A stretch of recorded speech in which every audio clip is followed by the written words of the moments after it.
Hey, welcome back to No Hype Beer Reviews. Unless it's your first time, then welcome. Please consider subscribing. If you do, hit the notification bell, get all the updates. We're going to start for today's video. It's Saturday. On Saturdays, I do Cellar Saturday where I drink something off the shelves behind me. And I'm really excited about this video. So this beer is not courtesy of Billy, but Billy just sent me off, and he actually has sent me off several of these like boxed Firestone Walker beers. And I'm like, I have a decent amount of ones like on the shelf. So I'm like, I should do one of those because they're just sitting there. So this one's actually from 2015. It's Stickee Monkee, Central Coast Quad. I'm going to read the whole back, so if you're not interested, just fast forward to when I start actually doing the review. Since founding our brewery in 1996, we have specialized in the rare art of fermenting beer in oak barrels. In the fall of 2006, we embarked on a program to barrel age a series of vintage strong ales that would later be used as components of a blended beer. That blend would become our first anniversary ale, which was 10. After the release of 10, we released limited amounts of the component beers on draft only. Many of these beers gained a cult following that craft beer fans raved about and begged for us to put in bottles. Stickee Monkee was one of those beers. We present the 2015 vintage of Stickee Monkee, a barrel-aged quad. It has been said that the only constant is change. That's good. And the same is true for barrel-aged beers. Cut from a similar recipe, this barrel-aged quad evolves and shows a different face each year, a result of time spent aging in the barrel. Turbinado brown sugar from Mexico adds a wonderful molasses flavor that are reminiscent of Belgian candy sugars. It has a full body and lush texture with barrel expression all over. Toasted oak, coconut, leather, and rich cigar tobacco. This Central Coast Quad is one of a kind sipping beer built to last and will reward careful aging for years to come. So 2015, so 7 to 8 years, depending on when it was bottled and all that. I've had this beer before years ago. I used to, man, what a treat it was back in the day going to a beer store in upstate New York and actually seeing something like this on the shelf. I used to have to go usually about 45 minutes to a different city, or to a city, I should say, to find beers like this. Whatever, that's low enough. Yeah, super excited. Oh, and it's 12.5% ABV. I don't have a Firestone Walker glass, so I was like, what's a Belgian quad glass that I don't get to use a lot? Oh yeah, a Westie glass. So that's why I'm using this one. But yeah, man, back in the day, I still have some of these big bottles. 1, 2, 3, 4 or 5 maybe. I'm a big fan of actually smaller formats with these big beer, like big ABV beers. But yeah, I don't know, something about this format, this size, still gets me excited. So brown with a lot of red in there, not a lot of head. It didn't pour it particularly aggressive. It's like a tan with a little bit of brown mixed in head. That's just sticking aside glass. Speaking of sticking aside glass, nice legs, not much lacing, which isn't surprising, but it looks like a quad, like it should. Let's get into that aroma. That candy, that sugar, the caramel, for sure. Like, no question about it. That's there. Those baking spices you can get in this style, also there. I usually I like a lot of plum coming through in a quad. I'm not getting that, but what I am getting is really nice, so I'm not like mad about it. A little bit of chocolate. Okay, there's, again, not quite plum, but definitely dried fruits. Raisins specifically for dried fruit. Get some fig in there as well. I do get some like vanilla, a little bit of oak.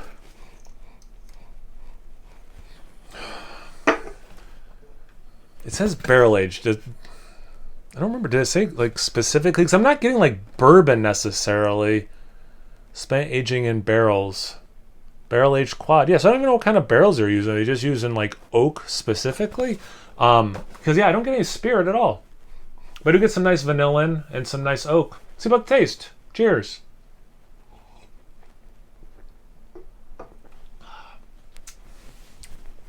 Yeah, there's absolutely nothing wrong with aging this beer for 8 years, 7 to 8 years.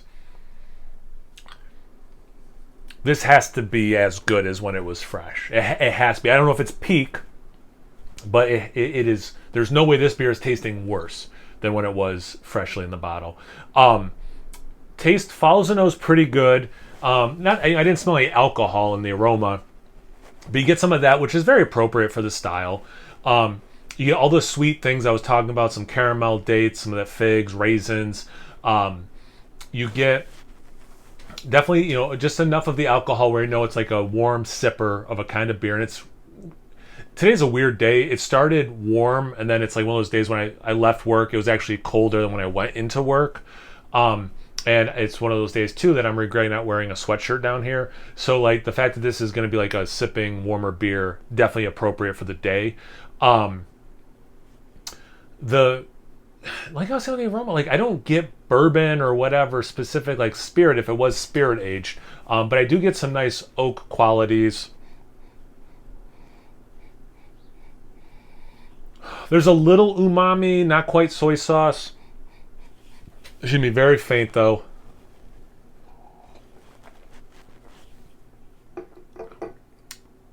Man. Oh, you know what it is? And actually, I'm stealing this from Keith from 93 Lumber, spelled out. It makes perfect sense. It's like coconut amino acids. So it's, if you don't know what that is, it tastes like soy sauce.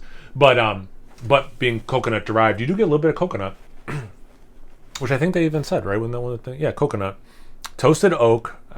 I don't get like char. I mean, they're not saying char, but like, yeah, I get a little bit of oak. Not huge coconut, but like, yeah, I could see it. Leather, rich cigar tobacco. I don't get leather or tobacco at all. So I definitely have mostly different tasting notes than they put on. Man, this beer's nice. It's pretty cool the sugar difference that they put with that, using that turbinado sugar versus like the Belgian kind of candy. Because it totally scratches that itch, like it totally makes sense in this beer, but it doesn't hit quite the same. And it's making me wonder if that's one of the things that gives out some of the plum, maybe, in like the other quads that I like that have that. But there's so much nice stuff going on in this beer, like I don't even miss that.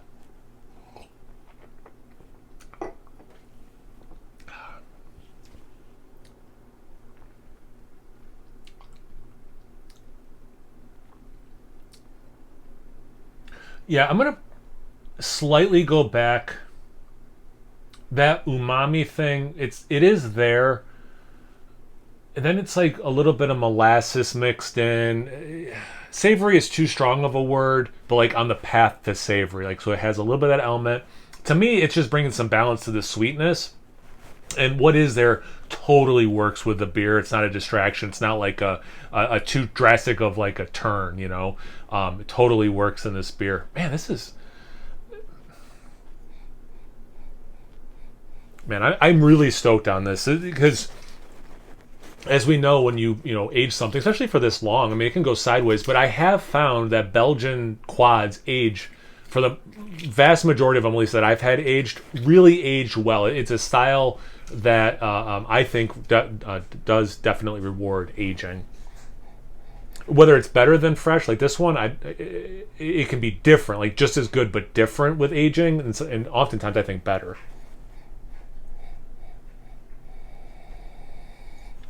Like a sweet cherry.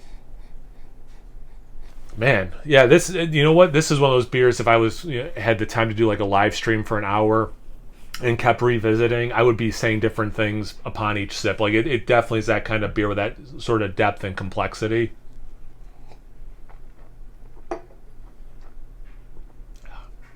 Yeah, those baking spices that are in there but aren't actually in there. Yeah. Very sweet chocolate. Going back to the caramel and figs and all that. Yeah. I think you can see how much I'm enjoying this beer. Super stoked about this. Have you guys had this beer before? Have you had anything else from Firestone Walker ever recently? Different quad, whether it's barrel aged or not, aged, fresh, whatever. Anything that relates at all, comment section below. Let's get that conversation going. Once you're done doing that, make sure you check me out on Instagram and Untapped. It's No Hype Beer Reviews at both those places. So please like, comment, subscribe, and most importantly, imbibe. Cheers, everyone.